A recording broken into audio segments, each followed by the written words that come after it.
Hi, everyone. Welcome back to Sherburne Public Library's Book Talk. This week, we're talking about or reviewing some books in our new fiction section. So we're going to start with Megan this week. Megan, I'll let you take it away. Okay, so I am going to be talking about The Midnight Library by Matt Haig. I wanted to start with a really good quote that I think really explains this book well. So it is, between life and death, there is a library, and within that library, the shelves go on forever. Every book provides a chance to try another life you could have lived, to see how things would be if you had made other choices. Would you have done anything different if you had the chance to undo your regrets?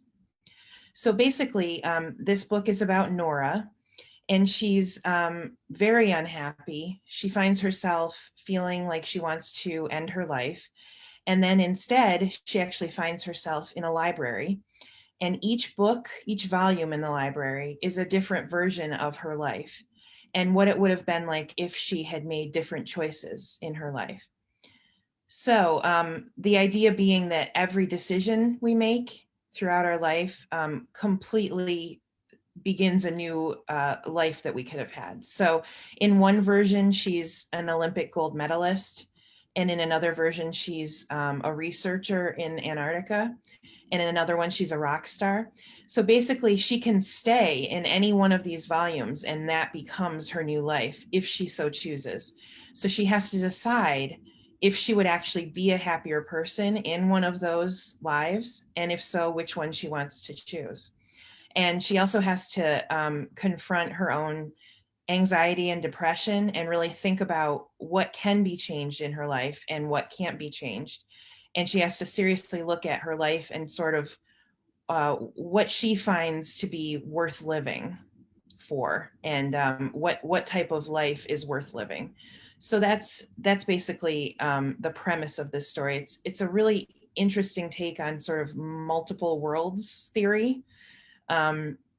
But yes, it's just, I don't know. I haven't really read anything like this before. So I highly recommend it. It's been very popular lately. So It Wow. sounds very cool. Like yeah. I've already been hearing about this book. Like Kathleen told me that when we get it into the library, she had read the review of it that was in the library journal. And Kathleen told me, keep an eye out for this one. And I've been hearing about it because, like I've said in past book talks that we've done, I'm a very avid user of Goodreads. And so that is one of the books that keeps coming up on my recommended to read books. Yeah. So I've been hearing about this, and that sounds so cool. And now I know why I'm hearing about it, because that sounds like very much something I would love to read. The power of libraries. Right. Yay. Oh.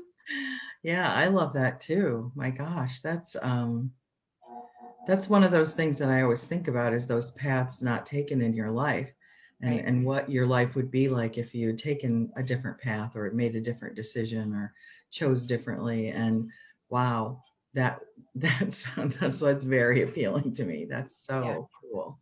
Like, could you imagine? Like, I can't even, this concept, first of all, is so cool, but imagine just going in to, say, our library, and all of the volumes, all of the books that are in the library are different versions of our own lives. Like, that's so cool. I know.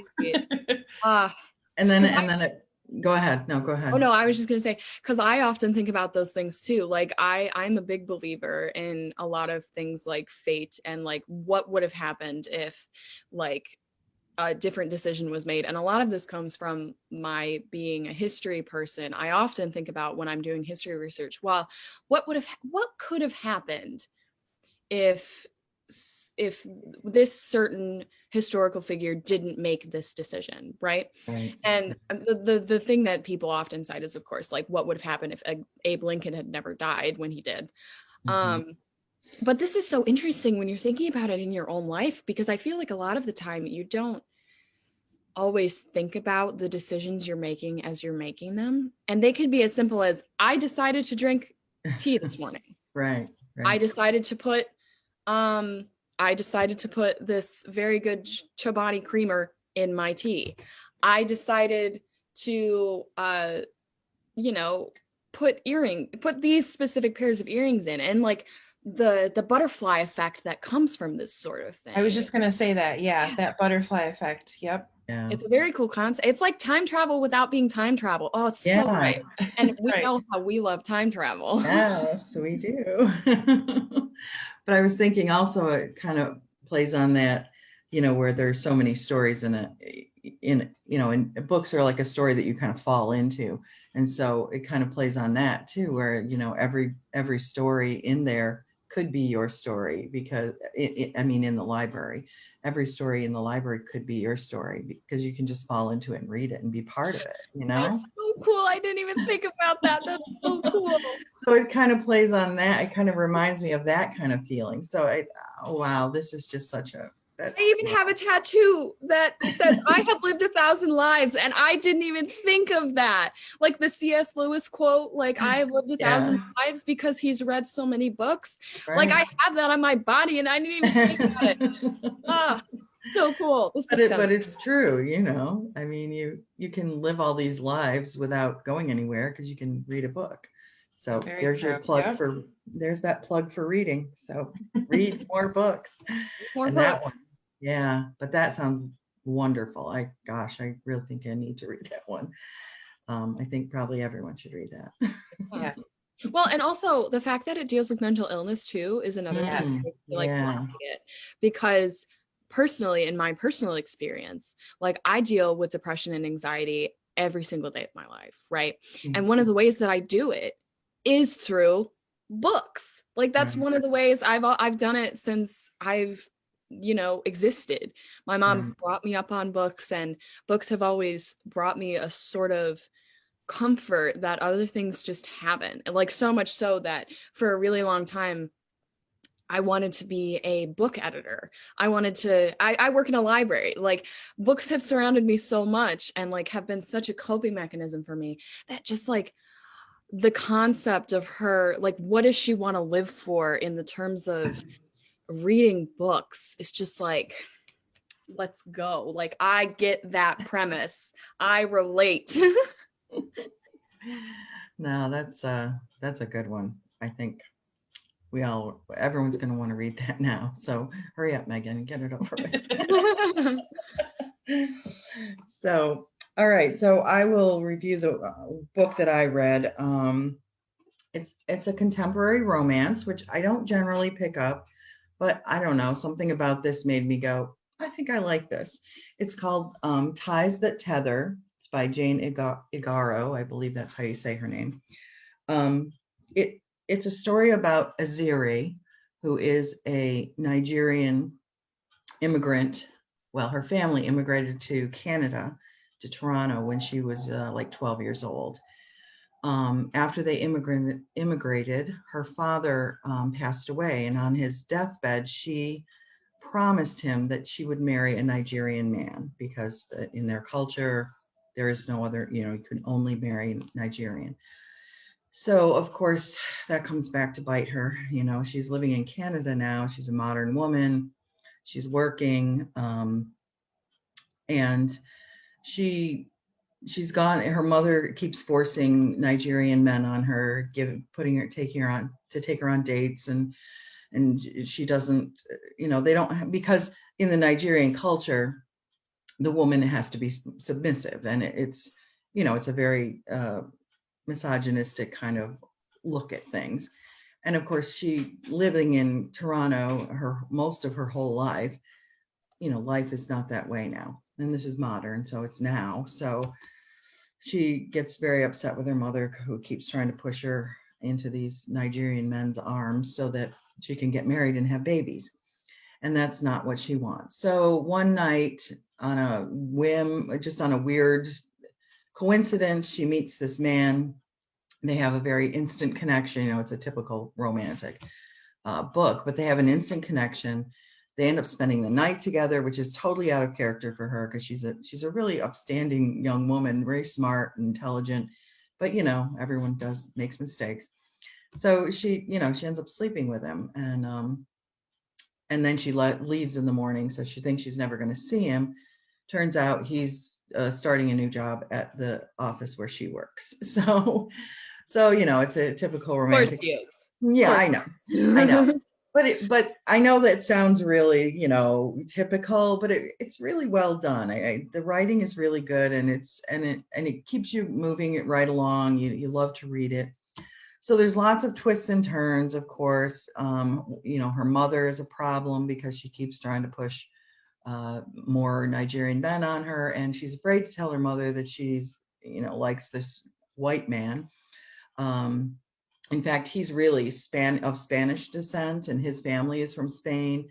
And in the end, he has issues too. He's got some secrets that he hasn't told her, and which of course causes all this problem. And everybody gets upset, and they break up, and finally they get back together, of course.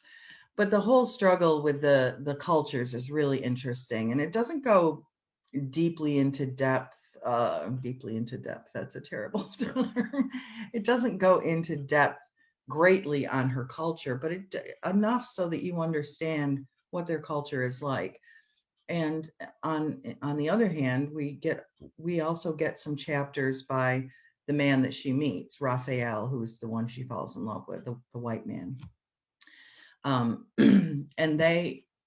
we get a few chapters from him, so we really get his side of the story too, and we see the secrets that he's hiding, and you can see the collision coming where it's going to be a problem, like all good romances.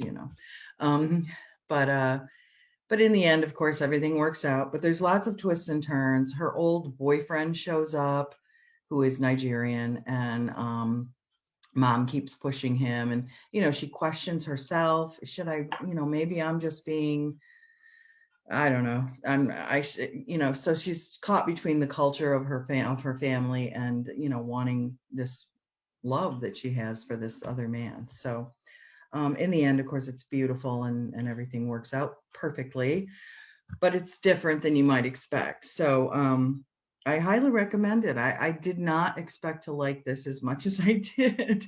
I read the book in one day. So, I mean, it's not a huge book. There's only about 300 pages, and it's pretty light because it's a romance, modern romance, but really well done, really well constructed, and interesting, and some more to it than just romance. So that's mine.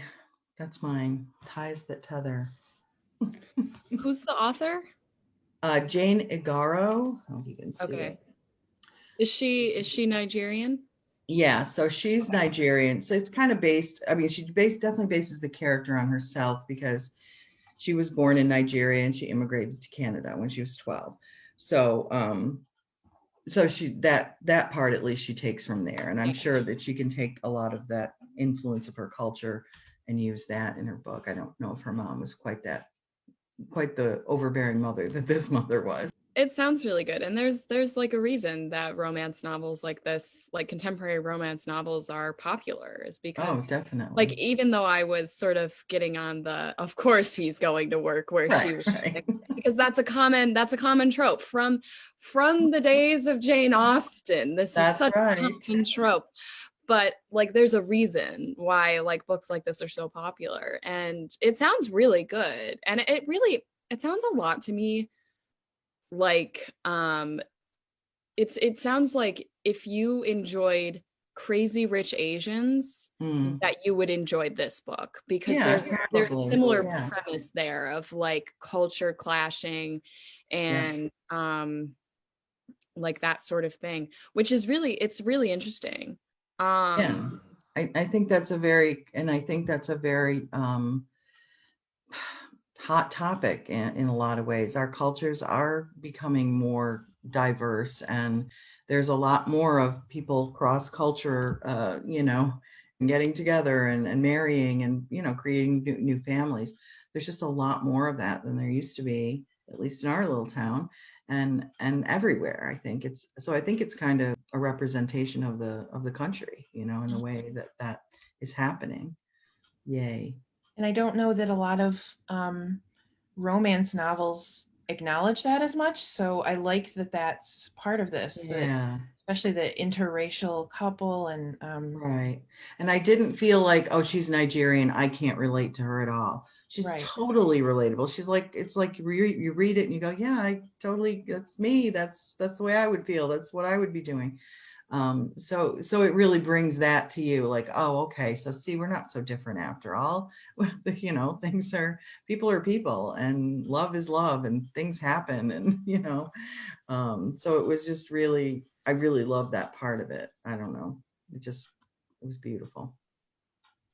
There's another book that, besides Crazy Rich Asians, there's a book called Red, White, and Royal Blue that is sort of like a similar concept of this teenager meets this other teenager at a coffee shop, and he like doesn't know who he is, and then the kid finally is like, oh yeah, I'm part of the royal family.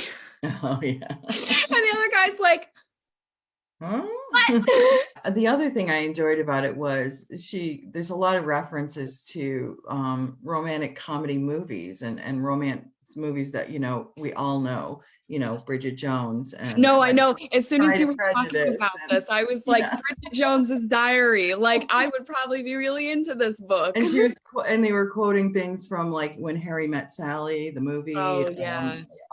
a lot of movie quotes and stuff from those romance movies, because she's kind of obsessed with romance movies. So she watches them a lot, and actually he likes them too. So they watch them together, and it's really cute. So, it just made it so relatable to me, because I like those things too. I mean, I'm not a Hallmark movie person, but I love a good romance, so anyway, highly recommend. All right. So Marie, tell us what you read. Okay. Well, I picked up a book called The Reader's Room by Antoine Laurent. This book was originally written in French, if you couldn't tell by the author's name, and it's been translated into a bunch of different languages.